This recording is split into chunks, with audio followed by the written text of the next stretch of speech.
fanoušci Airsoftu, chtěla bych vám pár slovy přiblížit, o co se vlastně zajímáme.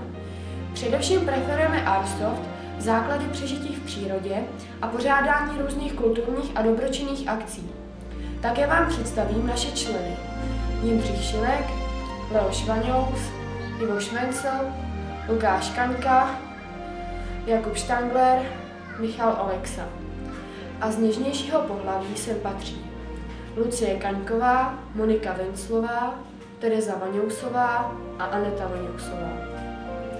Můžete se na nás podívat na těchto webových stránkách a na sociální síti Facebook. Děkujeme, že jste nám věnovali minutku vašeho času a příště na viděnou. Oddíl Bratrstva neohrožených.